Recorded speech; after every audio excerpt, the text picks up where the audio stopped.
Live from the Pickleball Giants studios, Mike Taylor and Samuel LaDon Freese.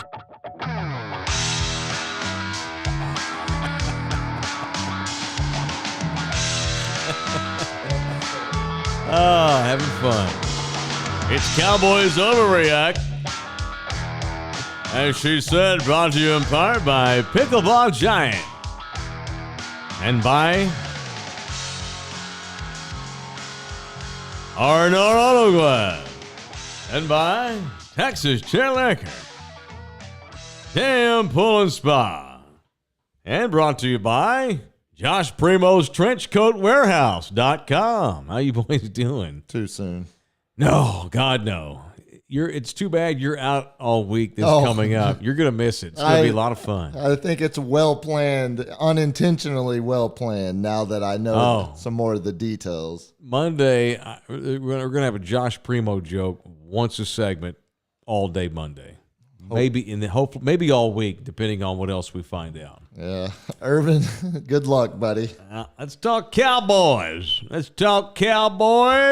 Cowboys beat the shit out of the Bears today, 49-29, the final. Almost a 50-burger on a Chicago team that Dallas let in the game and then let them stay in the game a little bit too long. But when push comes to shove, the Cowboys wind up running away in the second half, and with the exception of, once again, giving up too many yards on the ground and letting a shitty Chicago team keep it too close there for a little while anyway. I don't know about you, Bubba, but this is pretty much how I thought this was going to go. Last week was a shake the rust off for number 4, and today was get good and get into the bye week and get guys rested because they got a lot of guys banged up, and that's exactly what we got. Yeah, I mean, it was absolutely a blowout. I mean, 49-29 speaks to itself, the level of ass whipping that this was. But even saying that, there were absolutely some, first half lack of execution, first half issues that could have put this game away much sooner. That would have made me feel a little better about getting some guys some rest in the second half, especially with the bye week next week. I mean, if we, as great as that play was that Micah made on the fumble return, the game should have been already to a point where Micah wasn't even on the field and had the helmet taken away and said, we'll start thinking about Green Bay in 2 weeks. Right. Micah Parsons is a futhermucker. God, he's so good. I don't think that dude's been healthy in 6 weeks. He needs a bye week. He just keeps on playing. Obviously, if they thought he had anything that was potentially really super serious, they wouldn't keep running him back out there. They've proven that they'll sit a star if they need to, because Zeke Elliott didn't play today, if you want to call him a star anymore. But I trust their medical people, and I trust them to do right by Micah, but he just looks banged up. And Douche McGillicuddy, who was calling the game with Moose today, pointed it out finally that Micah only played about 60% of the defensive snaps. He was almost like, dare I say, he was on that Zeke Elliott rotation today. I don't know if he's probably gassed. God knows what he's got going on. They're supposed to report most of this stuff to the league, which they report it, but they don't. They lie all the time about the severity of it. He's just been banged up and needs a bye week. But man, what a stud! I mean, we're to the point now. It's almost like after Timmy got drafted by the Spurs or something, where it's like, well, okay, he's awesome and stuff. We're going to start getting to the point where we evaluate the defense and just take him for granted. And Micah had a fumble recovery for a touchdown and 2 sacks and 6 tackles. And anyway, let's talk about Jaron Curse and how he's coming all along with Donovan Wilson. Good Lord. He's so good. And the Dumbass of the Day award goes to the Bears' young quarterback, Justin Fields. There's a fumble, and Micah recovers it, and he's on the ground, and Fields, I guess, thought we were still playing college rules. That's exactly what it looked like. And jumps over Micah to avoid contact with him, and Micah headedly is like, oh, well, shit, he didn't touch me. I'm going to get up and run, and winds up scoring the touchdown for the Cowboys today. So Fields sets that up by being a dumbass and forgetting where he was. But the athletic ability that we see week in and week out, dude, I can't take my eyes off him, even when he's not involved in the play. Even when he gets double-teamed, just watching him play the game It's like watching Tiger tee off. It's like watching Mike Tyson punch people. He's just so unbelievably dynamic, such a stud, and you just can't take your eyes off him, even because the swim moves he puts on people, how fast he is, the insane aggression. Even when he doesn't make a tackle, like I had a hard on last week over that chase down he had at the goal line. Even again, like you may see him get knocked out of the play, but all of a sudden, and then they throw the ball to the other side of the field, but he shows up into your screen anyway because he just like a freaking robot from the Transformer movies or Terminator is just always there, even when he's not making the plays right there. It's ridiculous. You're perfectly describing that fumble return for a touchdown. That started with Micah setting the edge on that pass rush and forcing Fields to roll out and make that throw. And then it was Micah that chased down the play as the tackle was being made and the forced fumble. That's why he was in that position, because he went from being the deepest defender in the backfield, closest to the quarterback, to the guy that recovers that fumble and then has the wherewithal to get up and run it back 30 yards for a touchdown. Yeah. I mean, that's the kind you talk about not being able to take your eyes off of him when he's on the field. That's because you're going to get that level of effort matched with that level of talent and just freakish athletic ability. That's the package that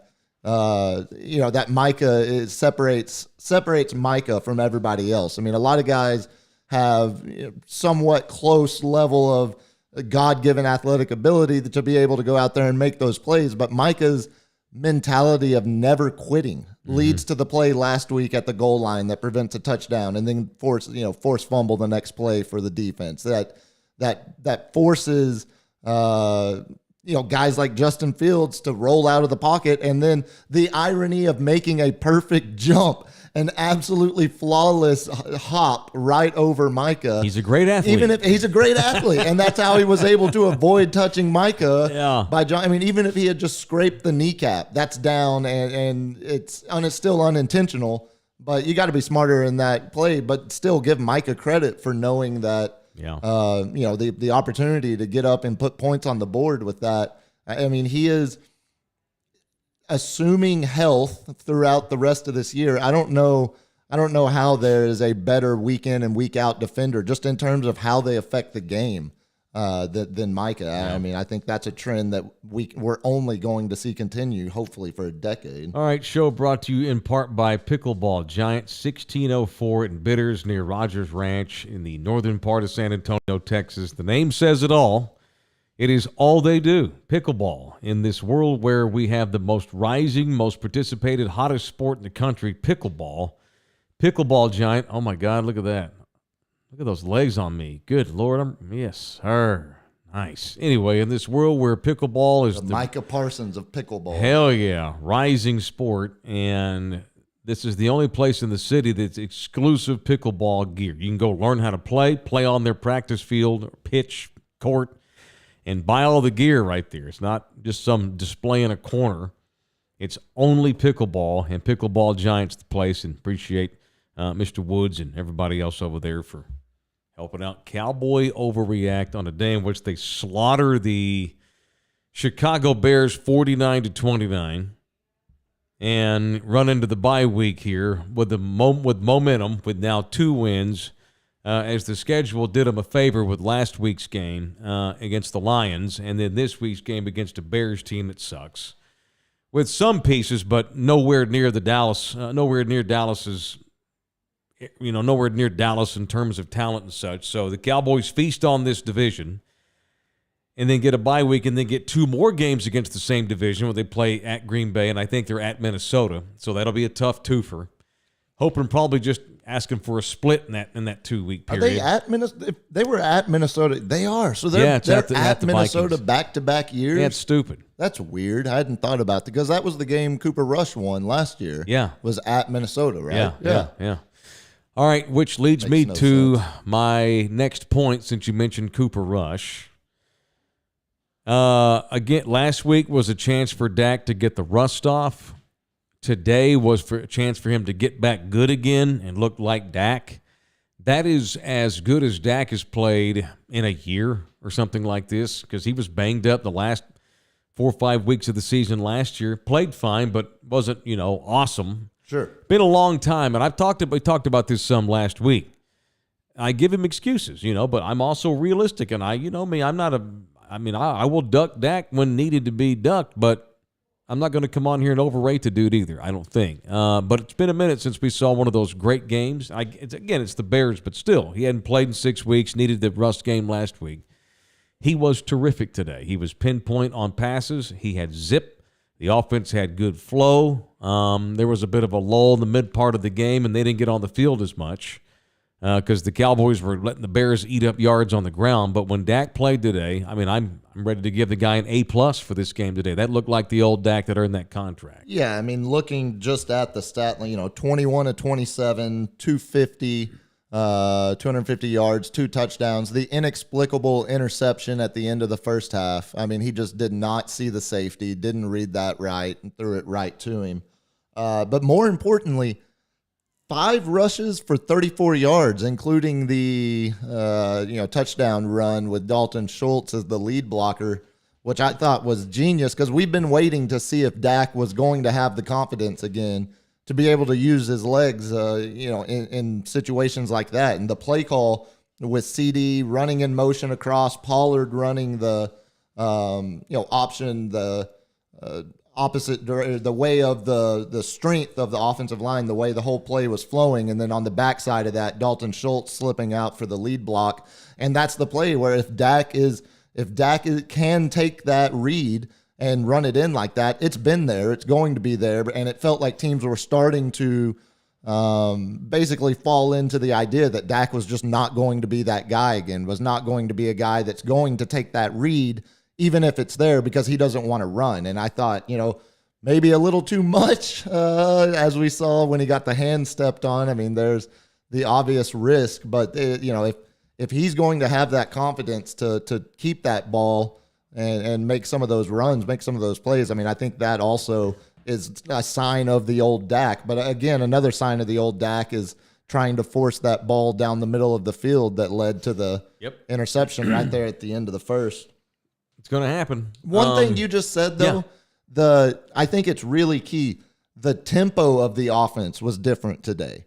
There was much more urgency in the way the offense was operating, and I think a lot of that plays into the strengths of Dak. I think Dak's lack of accuracy comes when the cadence is not there, when you have a lot of just ill-timed penalties or, 1 or 2 yard runs by Zeke or, once a false start and you're behind the chains. I think that's where Dak gets himself into trouble. But when they're able to consistently, get those 4 to 6 yard chunk plays that keep the chains moving and keep the offense flowing. That's why Dalton Schultz is such a weapon for Dak, because Dalton is the guy that can wiggle around and keep those positive plays with very quick thought behind it, with quick reads, quick reaction, and knowing that, that guy's going to be there, take one look deep and then look for Dalton, and it keeps the offense flowing. I think that's a big,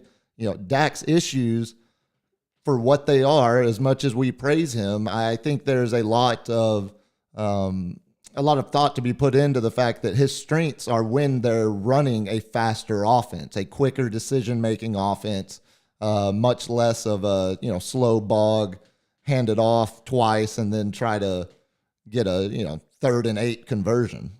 You're just going to have to be able to run as a quarterback in this league.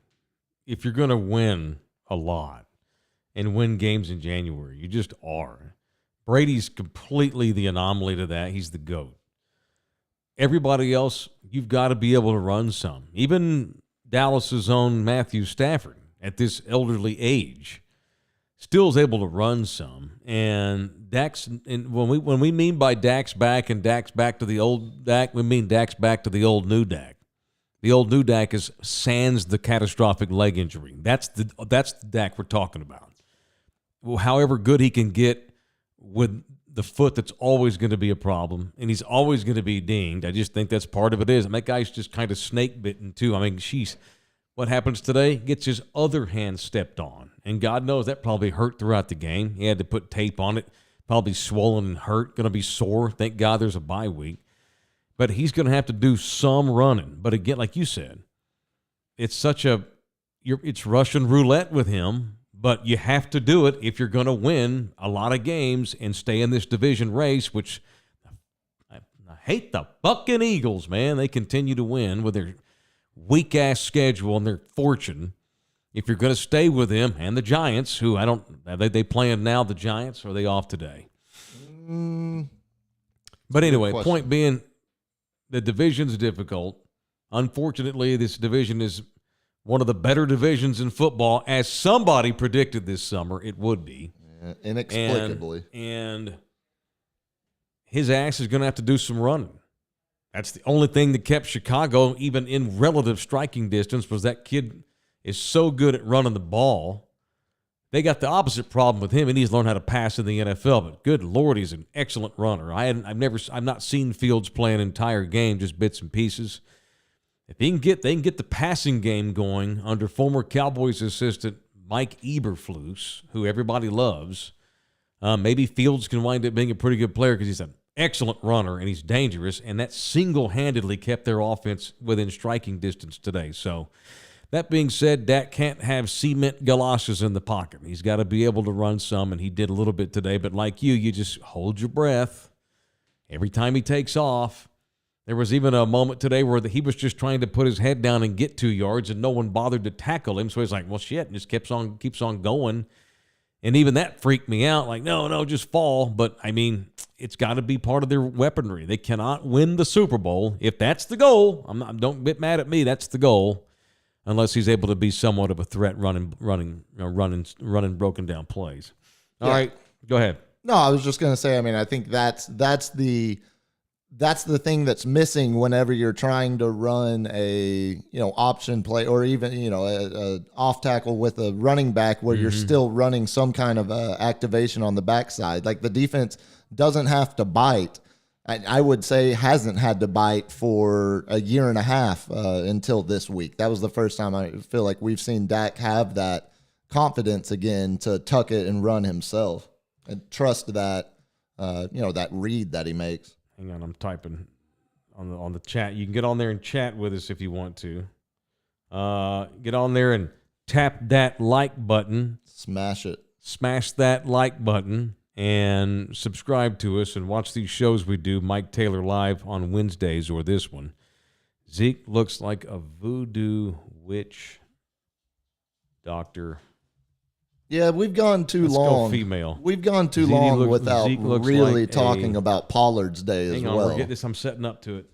Zeke looks like a female voodoo witch doctor. That's Coach Zeke on the sideline. Yeah, with his headphones on. You think he had the game on, or you think he had like Method Man going on in there? Yeah, he's listening to Cannibal Corpse in there. Yeah, he had Cannibal Corpse. Hell, knowing him, he may have had Cannibal Corpse in there.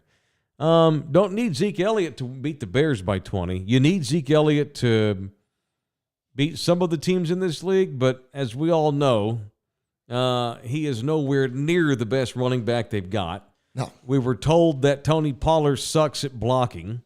It didn't get anybody killed today. Didn't have and to. Dak was not under duress at all. Yeah. But if I guess that's just going to have to be how it's going to be. They're going to run Zeke's ass out there. He's been fine in stretches.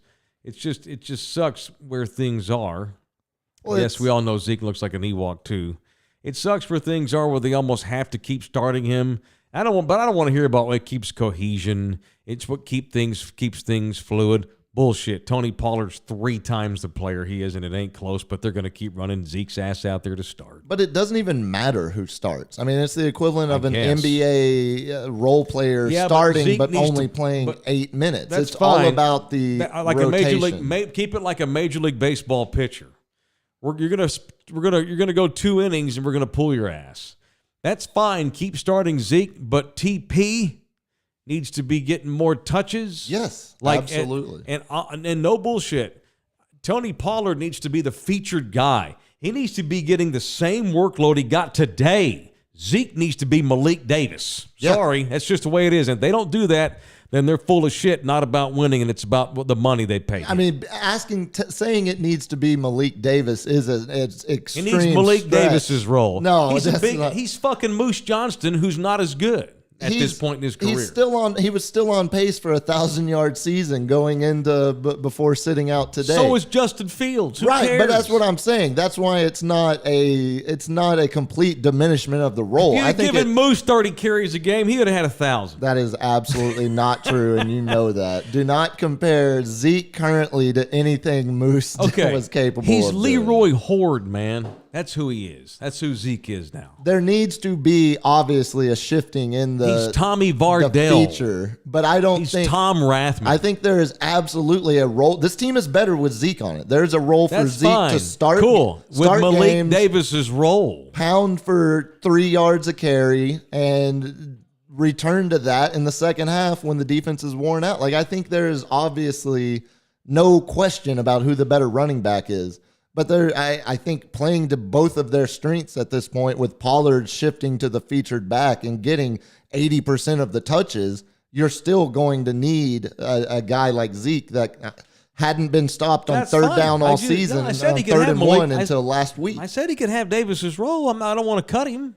I want him on the field here and there. Davis made his season debut today up from the practice squad. That's what Zeke needs to be doing. That is absolutely Zeke needs insane. time on the practice squad. That is insane. That's not insane. Zeke, Pollard's fucking Zeke awesome. needs time on the practice squad. You're letting 5 years ago infiltrate your head. That's a complete. No, I'm letting the first 5 weeks of the season infiltrate my head when I say Zeke does not need time on the practice squad. That's insane. You know that's insane. Zeke needs to be playing less than he has been because Tony Pollard needs to be playing more. I thought you were about to say Zeke needs to be playing left tackle if all he is a run blocker or all he is a pass blocker. I've been told that Zeke Elliott's a communist. He's a member. He's a member of the Communist Party. It's time to get him out of here.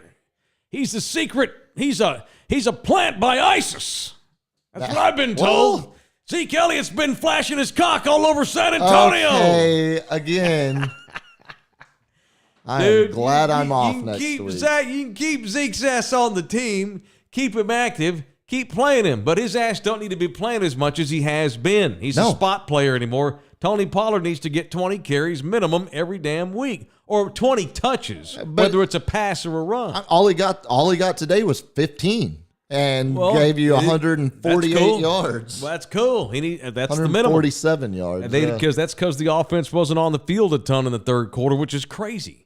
I haven't looked at a box score, but it doesn't even feel like they were on the field that much in the second half, and they still hang 49 on the Bears. Yeah. Crazy. Yeah. I mean, offensive line really dominated, too, something we haven't mentioned. All right. This thing's also brought to you by R&R Auto Glass. If you need your glass fixed in your vehicle, get it over to R&R right there by the airport at 281 in Tacoma, 104 West Tacoma Drive, the physical Addy.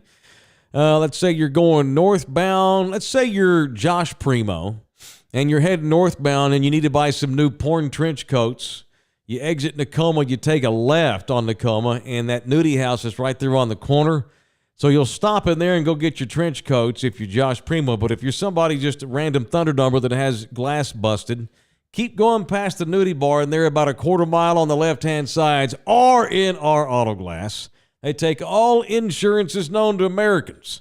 And they also will give you a discount when you mention me. It is the official auto glass repair shop of Taylor and Thunderdome and Overreact and Mike Taylor Live. It is R&R Auto Glass. All right, offensive line, barely noticed them because they kicked Chicago's ass all day and didn't need Tony Pollard blocking because they had the offensive lineman doing it for them.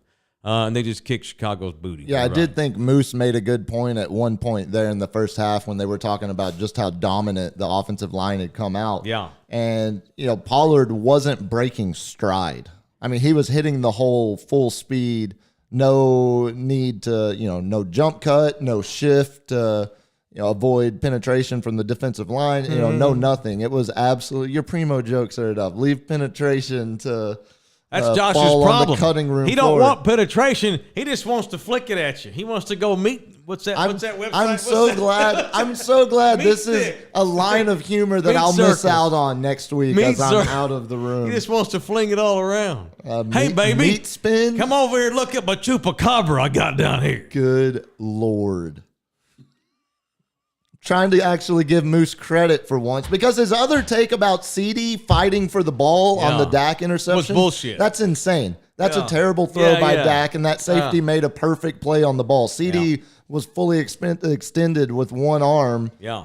To even try to get a hand on it. Like I don't think that's a matter of CD alligator arming it or anything. No, Moose has had a lot of concussions in his career blocking for the great Emmitt Smith, who was in the booth today, and Moose can probably feel anything from the waist down, so I'm glad Emmitt thanks him. Yeah, boy, did they ever enjoy their time together. Even ended with another good, I love you too, man. I love you more, bro. Like, it was just the one up and one up. Well, if a guy put himself through hell and took 10 years off the back end of his life for you, you'd want to put yours on his too. So, man, we were talking about that a little bit. Imagine being, we were joking about watching the game with a Bears fan, with an opposing team's fan. Yeah, my buddy Mo was here today. He's a Bears fan. It was great perspective. Wasn't it? Yes. Okay, tell him why.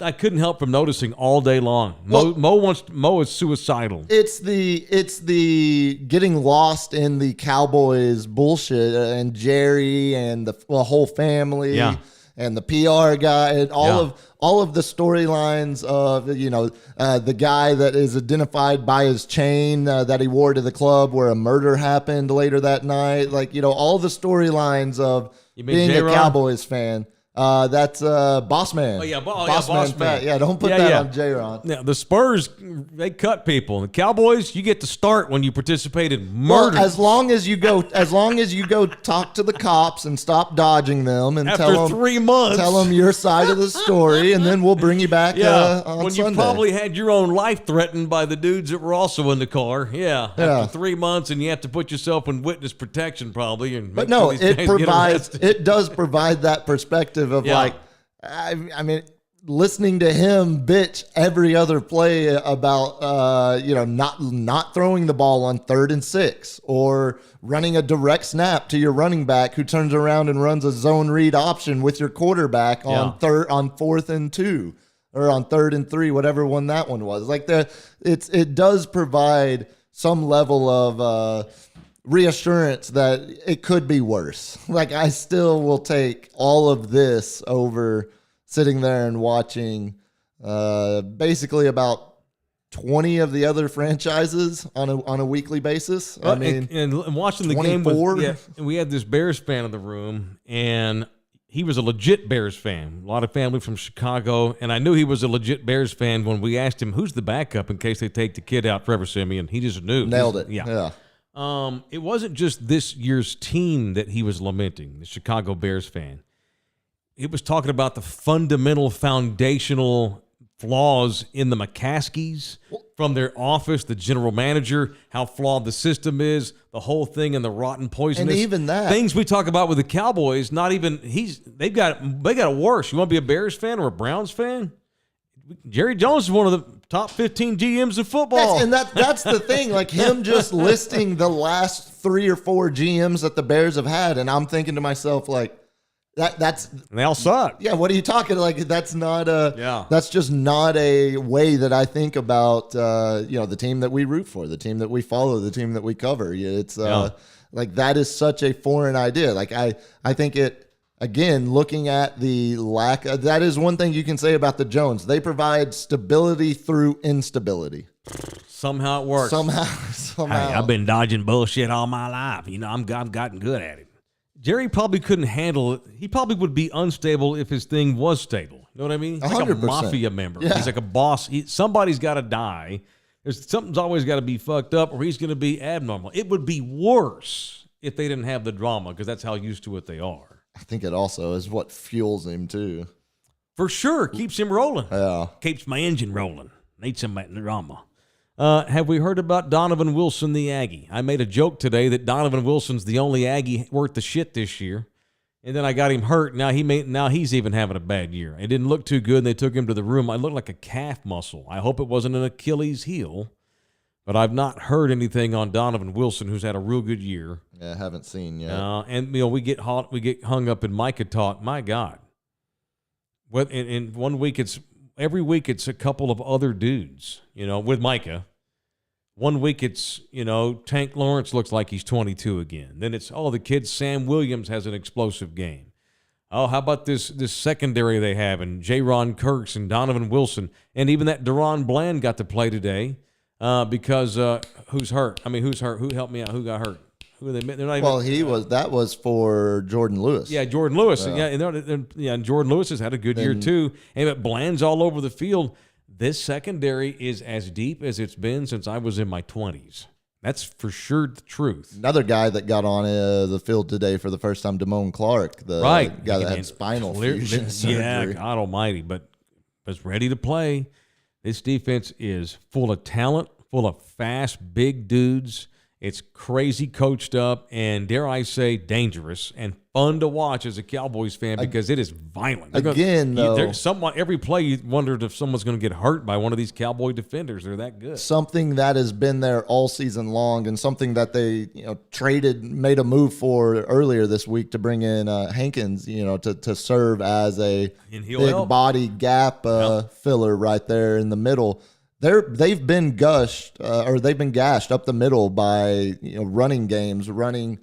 Today, I mean, the Bears broke 200 yards rushing against them, and it's clearly still going to be an issue moving forward. As much, I think you take a lot of it, though. You take the aggressive nature of the defense and the pressure that they are creating on the outside. I think you're naturally, if you're asking what would you give up, what would you exchange to get a more balanced defensive attack in the trenches, and I don't want to take away any of that from the outside or from the pressure, and I fear that thinking about that like a team like the 49ers that are going to be run dominant, control the clock, looking forward as you're winding down through the end of this season and looking at the postseason. I mean, I think that's still the kind of team, the prototype that's going to give this Cowboys team trouble. This great, dangerous, scary Cowboys defense.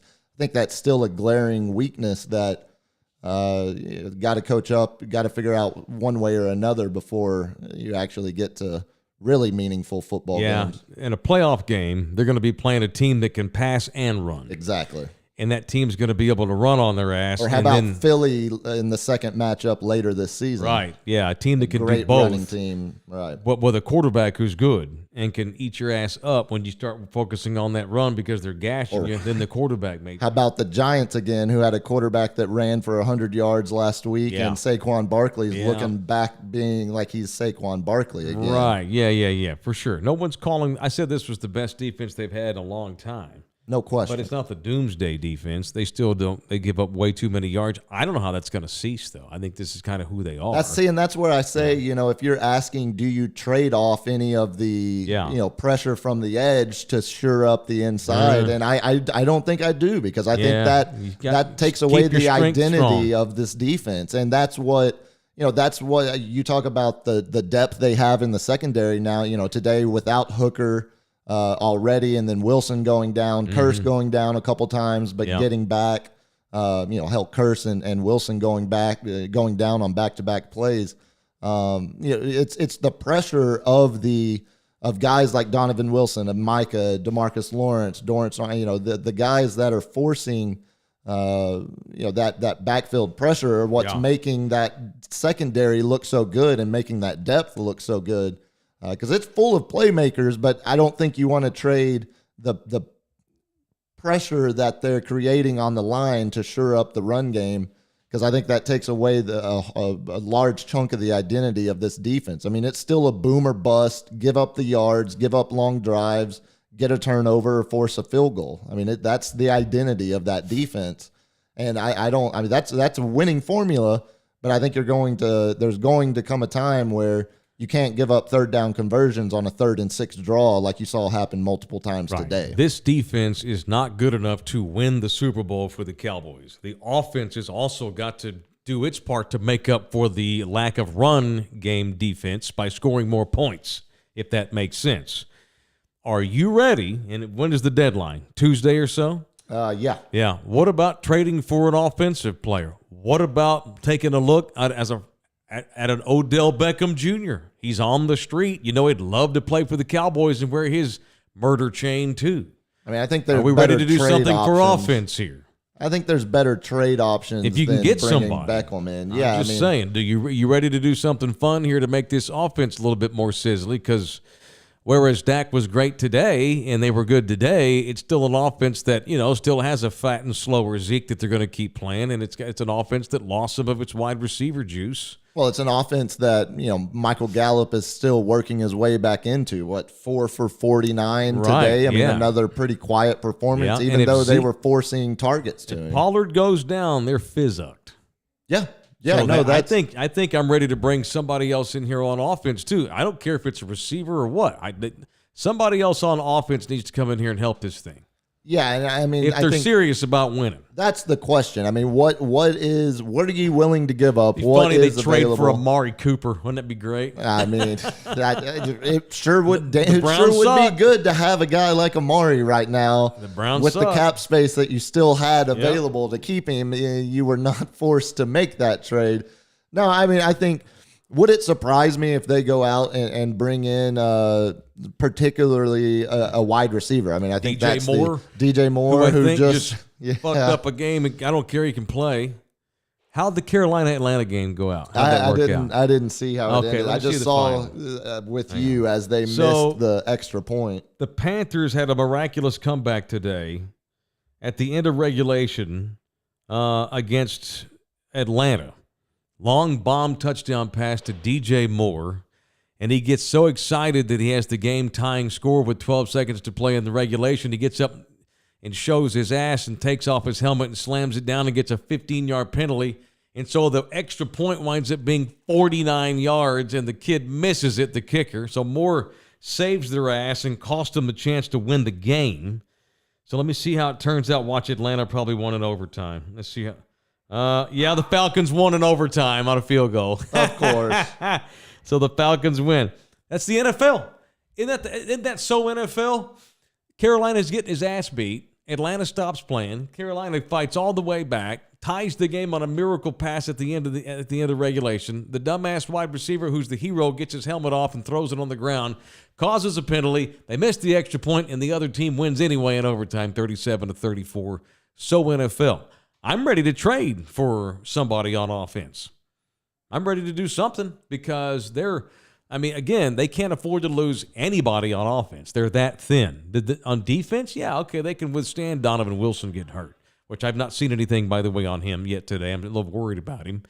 I mean, I don't want to go losing Micah Parsons, but they can afford to lose, they can lose several guys up front. Like if Van Der Esch were to go down, knock on wood. Sure. You don't want that, but they'll be okay. They're not okay if they lose Tony Pollard. They're not okay if they lose Dalton Schultz, I don't think.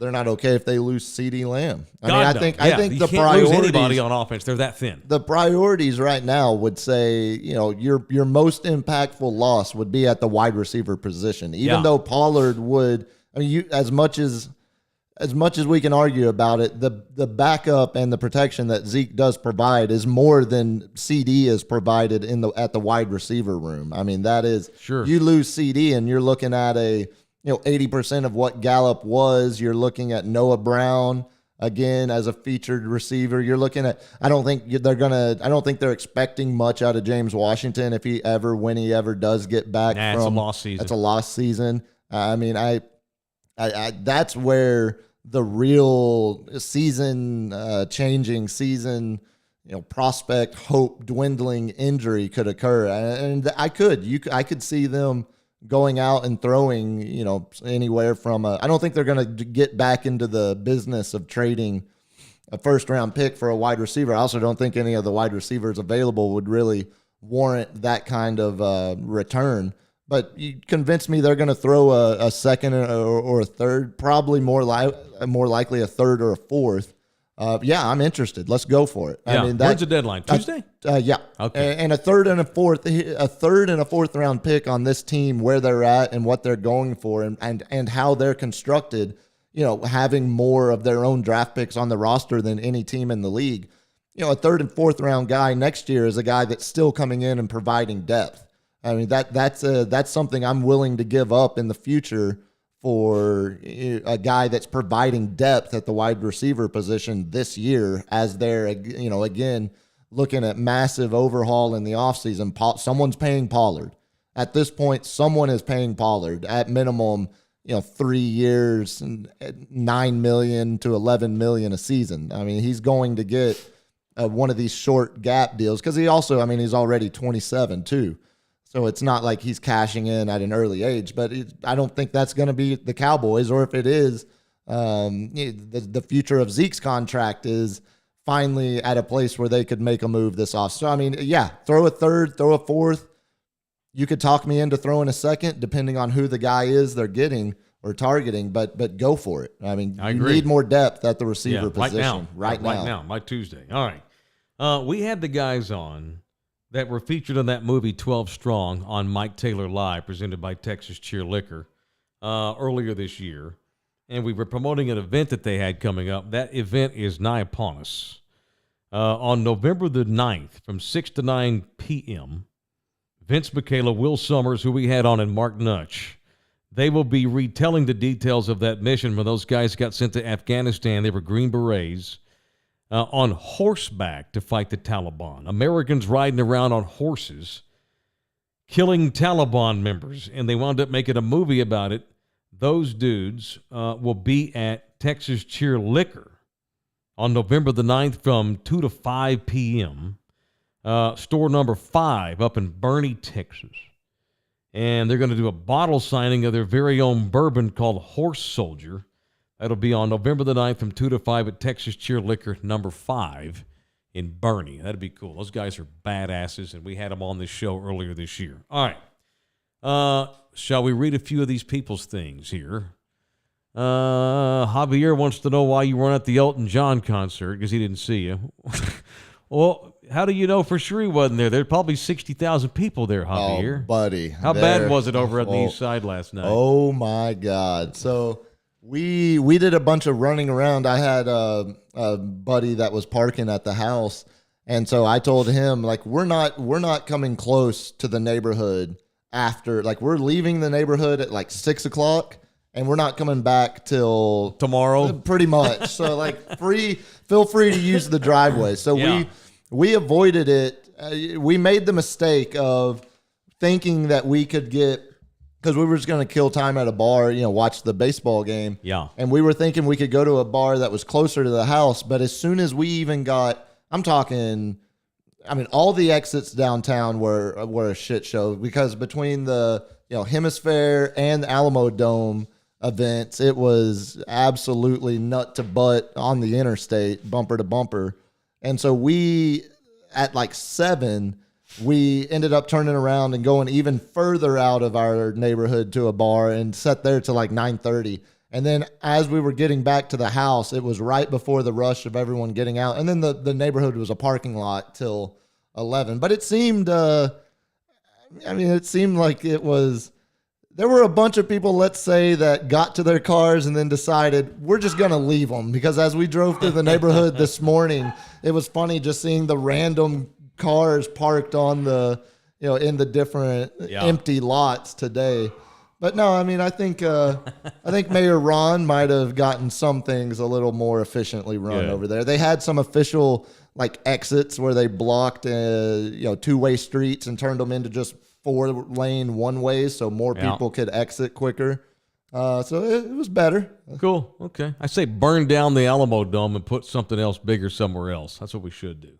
I don't know why you have this hatred for the paid-off Alamo Dome. It's a dump. It's fine. No, it's not. It is for what it serves.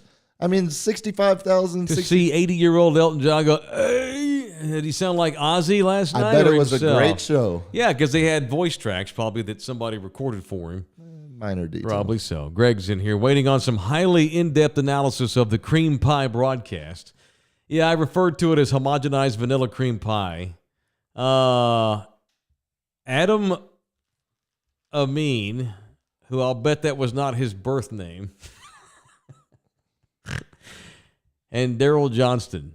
Joe Buck fucked Fox. Their World Series broadcaster is a generic dude.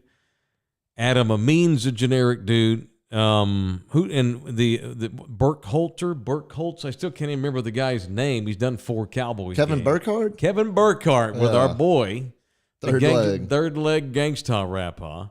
Couldn't be more vanilla and generic. And boy, Joe Buck really is missed. He's missed. I've watching these 2 Astros games. He's missed. Well, even watching Troy the is NFL, missed. Troy's big time missed. Yeah. Even Troy, even the analysts, is missed big much time. less the play. No, Fox has had to push reset on their entire broadcasting lineup, and right at times where you're starting to notice it the most. I mean, you listen to a Sunday afternoon Fox NFL schedule and then listen to the World Series call, and there's no consistency from what you know, no. except for still rolling Moose and Pam Oliver and some of the people that they just need lower light on Pam. Can we get a lower light on her, or like put her way far in the distance? Oh yeah, just did you ever see do the Carrie Lake 1920s glam Hollywood? What was shot? the movie about the girl baseball league and during World War II with Tom Hanks? A League of Their Own. Oh yeah, there you go. They're showing close-ups of all the girls. Here's Stacy Johnson. She's a homemaker from Illinois. Here's Marlene Gonzalez. She's a good fisherman. She cooks really good fish. Oh, here's Marla Hooch. And they got her way back because Marla looked like a root. Different time. Marla, take your Halloween costume off. Pam got dressed early, too, this year. Look at what we're doing. It wouldn't surprise me. Objectifying women, talking about to retire. Well, I mean, hang on. I don't want to get in trouble here. Moose today was dressed like a hobo. Yeah, I was about to say. A train-hopping hobo from the 30s. What the hell was he wearing? Who's stealing more money, Pam Oliver or the NFL official that they call in twice a game just to hear his thoughts on a play that is unnecessarily reviewed? Pam's work is still okay. But Dean, hey, let's get Dean busboy Dan Blandino. They call him the bus boy because he gets in that bus with Jerry and Steven, and they just get to town on them girls. Oh, is he Jerry's official soaker? Yeah. Yeah. Okay. See, that's funny, but now you have to provide context. No, just plow through. Well, so to speak. I'm gonna need some help soaking if we're gonna do that. Y'all look up Mormon soaking, and you'll know the joke he just threw down here. Highly unfortunate. Robertson here. No penalties today. Is that true? We didn't have a penalty? Surely not. Didn't they have? They had to have had one. Big D likes the blue jersey. I love the blue jersey. I think they look badass. I've always liked them. The whole blue jersey jinx narrative is an ass. That's such bullshit. They look great in that jersey. Todd's in here. Thought today was Turpin's day. He got knocked out cold, broken into. Yeah, I'm seriously scared for him too, Todd. That's Todd of one of the East Texas Flying McCown brothers that loves you so much. Oh, very nice. Yeah, I love Turpin, and he's great, and enjoy him now because at some point he's going to get hit and his arms and legs are going to fly in all 4 directions because he looks like a little Lego character on that field. He's so tiny. No, he's going to get destroyed at some point. He stands out worse on a football field. He looks like me than Frank Gore does on a graphic of the top 3 rushers of all time: Emmett, Sweetness, and Frank Gore. Yeah, hey, Frank Gore's a Hall of Famer. No, he's great. You got to keep him. You got to put him in. He's great. Played 30 years because he needed the money. When you think of the best running backs of all time, how many names do you think of before you think of Frank Gore? Drop. No, never. You don't. I don't. Because he's not. He just played forever. All these people were telling me about Atlanta's victory. It's so funny. Oh, with Puma on leave this week, is Taylor live on Wednesday going to be only Mike and DJ LG? We're working on a mystery guest. I don't want Puma to know who it is because I don't want him to get threatened or feel threatened. Oh, I was assuming I was still doing it. Oh, are you? Well, where the fuck you going? I don't know. You're just mailing in iHeart's what you're doing. No, I've got vacation. I've got days I got to burn, and it's Cowboys bye week. Let me text the guy and tell him F off. He can't do it. No, I mean, bring him on. No. I'll just sit in the corner like Ted. All right, that's cool. Will you wear an orange shirt but root for the other team? Yeah, absolutely. No, Cowboys had 6 penalties. Oh, okay. But my bad. I misread that. Important. I misread that. None momentum killing or drive changing. Rose is in here. Elton John was awesome. Feel bad for people that couldn't find parking and left, and people who were still waiting to get into the dome after the show started. That's ridiculous. Yeah, that's brutal. See, that you can't go to a big show. Like the Bad Bunny show, I bet a bunch of people missed the start of that. And probably went home thinking they overspent because it wasn't worth it, because it was just the ass whip of getting in and out sucked. The terrible roughing the passer call. Again, there's a penalty. If I say take the dresses off of them, then I'm just an old school Gen X asshole. Yeah, because there's other ways to say it. I mean, it's kind of right in line with making jokes about exposing yourself unwantedly to women. Like, hey, come over here and look at my chupacabra. Yeah, it's right in line with that. Which reminds me, we got to wrap this up soon because I got to go get my Halloween costume. I need an afro, a Primo jersey, a trench coat, and a dildo. Y'all help me out with that. F that kid. He shouldn't have been doing that. He's got it coming, and so do they. Sure. But so turn it into a line of humor. Like, 3 hours, man. Yeah, kill 3 content. hours. 3 kill hours, content bro. at the expense 3 hours, bro. of, he ain't a spur. Fuck him. Empathy. He's, that kid's going to wind up playing for a good team, winning 2 rings, and going to all-star games. Sure. He's good. Yes. They may have screwed up by releasing him. We don't. This is a Cowboys show. We don't know. I just need details, because I don't judge anything until I get lots of clarity. And they'll come. It's possible that the Spurs screwed up. We'll see. I need to know more. Yeah, I want to know more. I think we're going to get absolutely more. We'll get into that Monday. All right. So Puma is off the iHeartRadio show this week. Are you available for Wednesday's Mike Taylor Live, presented by Texas Cheer Liquor? Possibly. Okay. Why don't you check with those that make your decisions for you and get back with me? Possibly. Okay. All right. But I will certainly be here Wednesday for Mike Taylor Live. I will certainly be on the radio show, but I've also just future programming. I'll be off on Wednesday and Thursday of this week, but I'll be doing radio tomorrow and Tuesday, and then I'll be back on Friday, and it'll be Cowboys overreaction, trade talk, World Series talk, and Josh Primo dick jokes. It's going to be a great week. Good times. You picked a hell of a week to be off, Holmes. It's a great time to get out of there.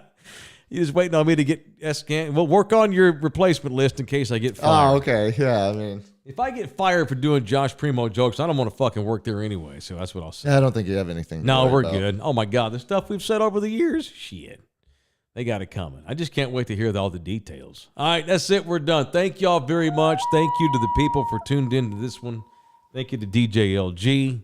We'll do this some more on Wednesday night. Also want to thank JM Pool and Spa. Thank you, LG. The swimming pool and spa specialist of Greater North San Antonio, Lower Hill Country. If that's where you're at and you've got a pool and a spa, or you thought about getting a pool and a spa, but you dread the ass whip of the thoughts of having to keep it up to speed, they will do it for you, and all you got to do is worry about swimming in it and playing in it. They'll come and clean it for you. It is the official pool and spa company of this radio show and television program, JM Pool and Spa, your swimming and pool and spa specialist. All right, thank you, boys. We'll do this again Wednesday night at 8:30. See what Puma's boss is going to tell him he's going to be doing, so we'll figure that out.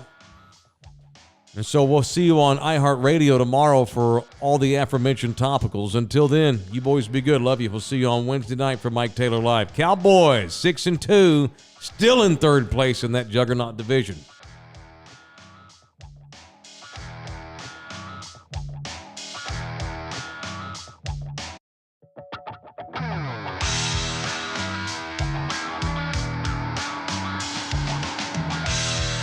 Overreact is brought to you by Pickleball Giant.